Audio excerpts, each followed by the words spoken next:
Hello, this is the Casual Doom Gamer back at you with another video. Oh yeah, this is a video review, impression, whatever you want to call it, because I am talking about a demo. So at the most recent Nintendo Direct that happened, which was the July 31st, 2025 Nintendo Direct Partner Showcase, Square Enix showed off a brand new game that is coming out for next year called The Adventures of Elliot, the Millennium Tales. And during the showing of the game on the reveal in the trailer, they announced that they are putting out a demo, which was shadow dropped that day. And if you play the demo, they are going to put out a post-play survey to basically ask you what you thought. So basically, I think if you just download the demo off the eShop, then they will automatically contact the email that is on file of the account that downloaded the demo, and they'll ask you probably, hey, did you even play the demo? Because I don't think they check your playing of it, because I guess people can play in airplane mode and it may not update to let them know if you don't go off of airplane mode before they get to this survey for some reason. But yeah, they're gonna basically want to know, what did you think, what did you not like, blah blah blah. They'll have a section probably for that. I mean, I don't know exactly what they'll put, but they did something similar to this with Octopath Traveler.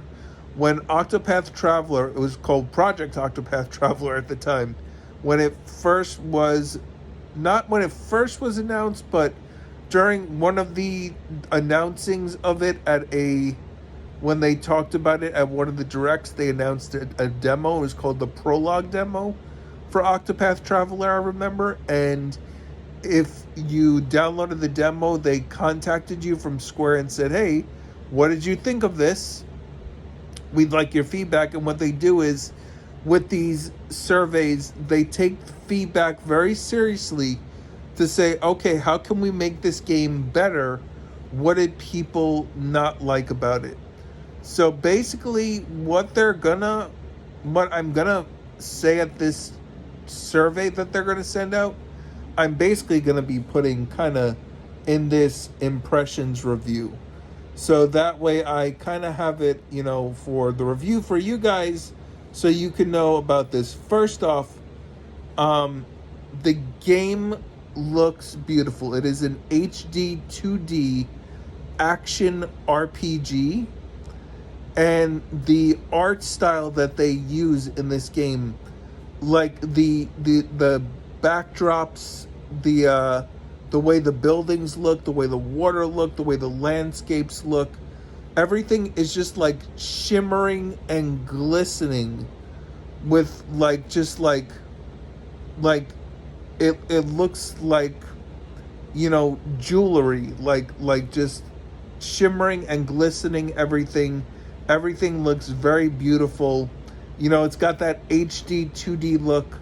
So it's got that like old school kind of like sprites, but it looks like newer sprites. So the art style to me just looks really good, and I was very taken aback by it. And obviously I'm not playing this on an OLED, because you're playing on a Switch 2, and that doesn't have an OLED screen. Although I do have a TV that's a QLED, which I believe kind of has like an OLED look, because I've always said that the HD 2D games look amazing on the OLED displays, because you get those really crisp, beautiful colors with the dark blacks and everything like that. So yeah, I mean, other than that though, the game looks really good. This is a Switch 2 only game. This is not going to be on Switch 1. So take note of that. I've bought all the HD 2D games. I have played Octopath Traveler 1. I am kind of in I guess like the chapter twos, if you know anything about that game.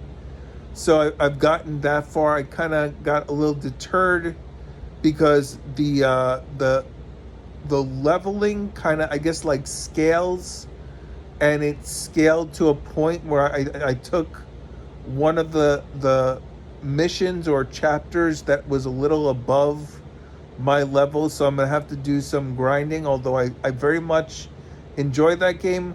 I had trouble with the prologue demo because I was very new to RPGs at the time.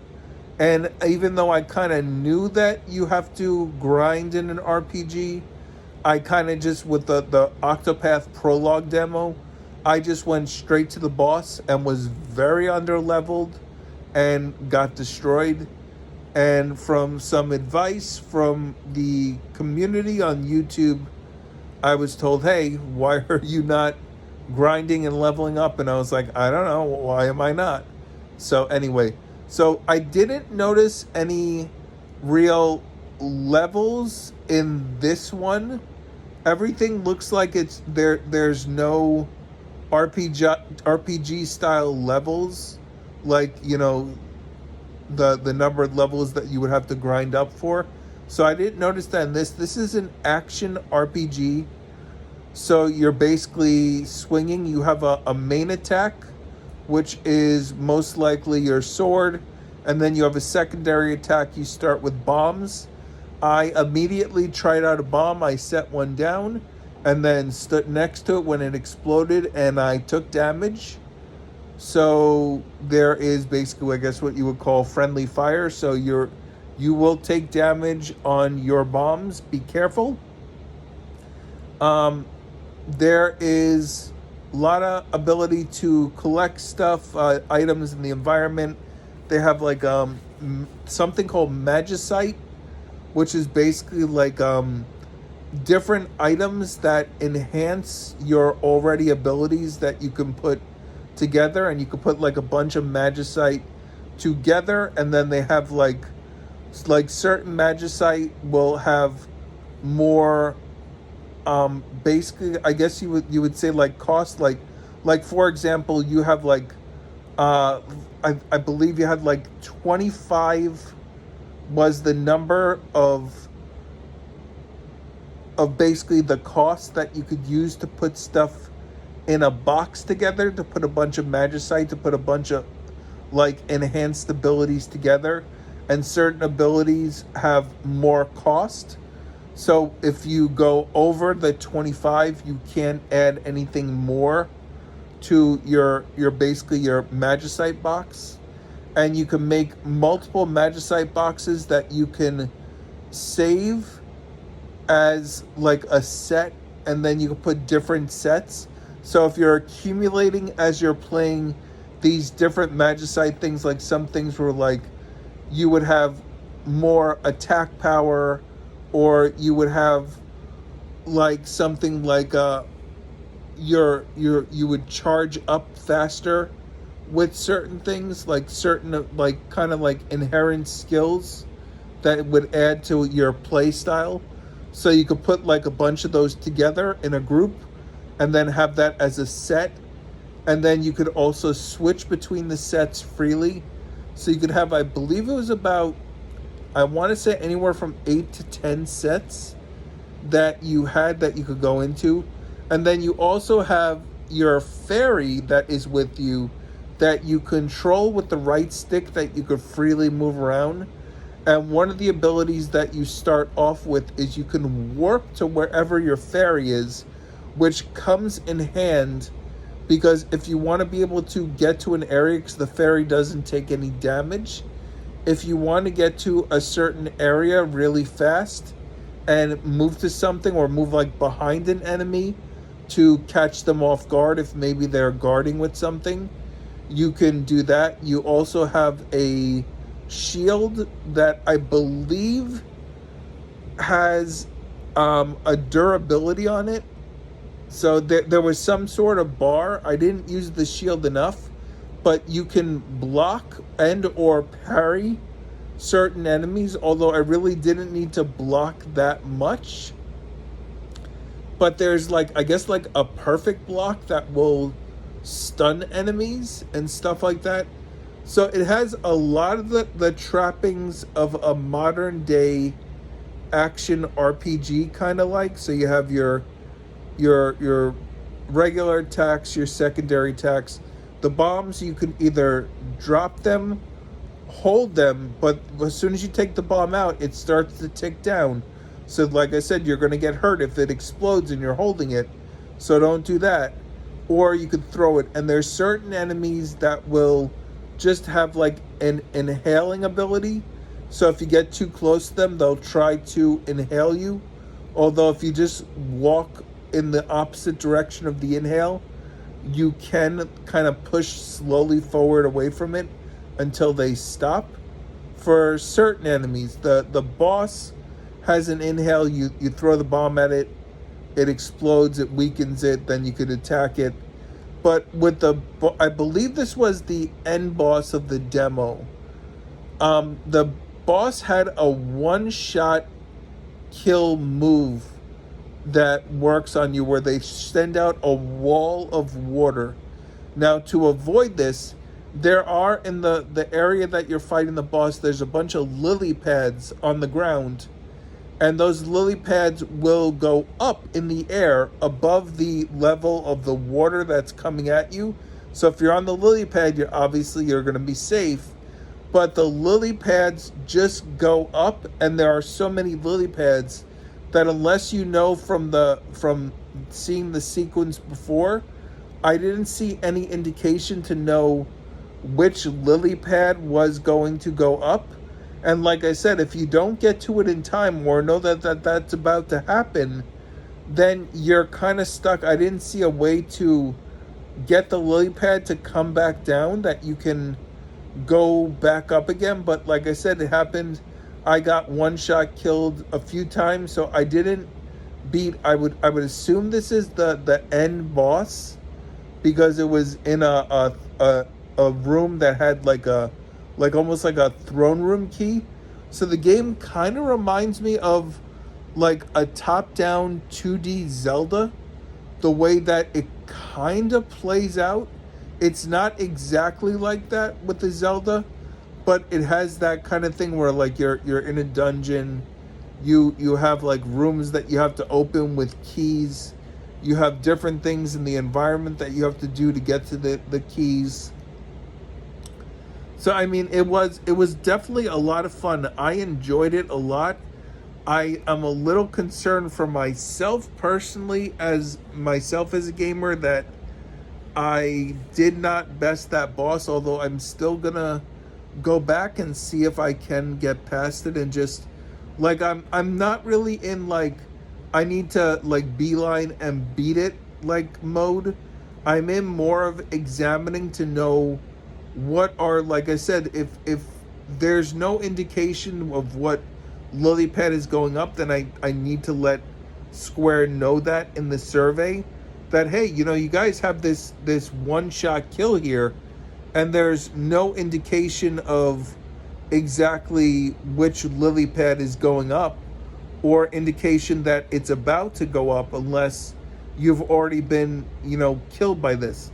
Now, the save system in the game, you go past little like obelisk tower things, and as you pass by them, there's a little circle around, like a little radius from outside around the obelisk. And every time you walk in that circle, it auto saves you, and that's the only way you could save. Now, I saw it say something that there's checkpoints, like these save spots, that if you go back to the map, you can fast travel to that. I didn't try doing that. I didn't exactly beeline it to the boss this time, although I wanted to definitely do the kind of that to see exactly what would happen if I did that, because I saw there was no level, so there's really no point in grinding. But there are areas in the world area that you're in that kind of like you can get to, that are like secret rooms. Like I got one secret area that you see in the trailer when they showed it, where you're basically warping back and forth with your fairy. So I don't know if I mentioned this, but the fairy has the ability to warp, and that's one of their abilities. The other one is to kind of like charge at things, where you like charge into stuff and do like you bounce into it really hard and do some damage to like stun. And then you could send the fairy out, because the fairy can collect like, little like coins or rupees, whatever you want to call them, and like items, like if you because you can cut the grass in the game, which is very Zelda like. So you can cut the grass, collect items that way. You dispatch of enemies. The combat was pretty straightforward. There was only one what's it called? One like easy, medium, hard kind of thing. Like one level, one difficulty. That's I'm the word escaped me. There was only one difficulty in the demo, and like I said, the enemies were pretty straightforward. I thought that was on one of the easier difficulties, because enemies kind of just dispatched in one thing. But I could see it like harder difficulties, where you would have to start like dodging and using your shield more. And the shield, it looks like it had some sort of durability to it, but I didn't use it enough. It has the ability to do like a perfect kind of like deflect or parry, and you can deflect certain like enemy, like if they shoot things at you like projectiles, you could project those back. I didn't encounter anything like that I tried. I did have enemies shoot things at me, but I didn't try deflecting them back to them. I did use the shield occasionally. The shield works very well. Like I said, that's how I saw there was durability. I didn't get a perfect parry in, but you could also use the fairy to warp behind enemies. Like if an enemy has a shield themselves and you need to, get behind them, you could do that. That works. But I enjoyed the combat. I enjoyed the solving of puzzles to get through environments. I didn't enjoy the fact that I couldn't plop down a save, or at least when I go past one of these autosave towers, like I sometimes, maybe I don't want it to save for me at that point. When you do warp, I realized the hard way, because I was trying to spam it at one point to get across like a thing that was timed, that came up with like lily pads to get across, and I was trying to spam the warp to get there instead of just like jumping. And the warp has a cooldown, so you can't. So maybe there's some sort of like what they call magicite, which is kind of like, it's almost like materia that adds like added abilities to your what you can do and your attacks and everything. So that would be something like if they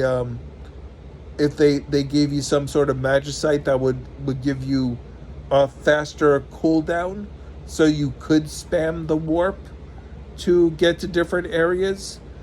Although you control the fairy with the right stick to get to to move it to where you want to go, and it moves a little slow on the thing, kind of not fast enough for you to be where you have to be. But you can command the fairy to like move ahead of you, or do this or do that, kind of like stop, stay where they are. Like if you want them to be at a certain point that you want to just warp to that point, you could do that. So that's one thing, to do that like that.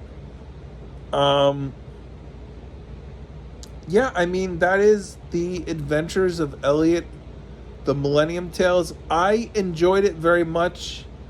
I feel I'm most definitely going to pick the game up, even in the state it's in, because I trust that Square is definitely going to take into account the feedback, and I'm sure I'm not the only person that was just like, hey, there was some issues here.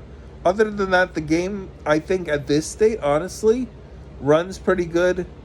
I mean, if I gave it enough tries, I could figure out how to get past that boss, just learn the patterns, and I'm good. Now, when you die, it gives you the option to use some of your gold to resurrect, but because I had a save point right before the what I call the throne room to battle this boss, and I was at full health at my save point. I just loaded back to my save point, but I don't know if I used the gold to resurrect, if it would have stuck me back in the battle, kind of like giving me another life to continue my progress where I was, or if it was just going to start me back in this throne room again. So maybe I'll go back, see, maybe that's what you have to do, and like if they get you with the one shot, you just come back with a little gold and you're good. I don't know. I'm trying to think if there's anything. Oh, also, I didn't check all the environments because there are other weapons. There was, you had the ability to buy arrows because one of the magicites that I got was something for like something with a quiver or something like that. So there's other weapons in the game other than just the sword and the bombs. And you can switch in between them. You can go to the menus. It pauses your game, so it kind of like stops the action and gives you a chance to think about what you want to do. Like I said, if you want to switch your magicite set to a different set of kind of like extra things to put on your character, like extra abilities. So you could do that and kind of do that way. I thought the game is really good. I think this actually might be, I mean, I like turn-based, but this is done really well. And like I said, it reminds me of almost like a Zelda game. So, I mean, yeah, sure. Another game like that. Anyway, like, subscribe, comment, hit the bell notification.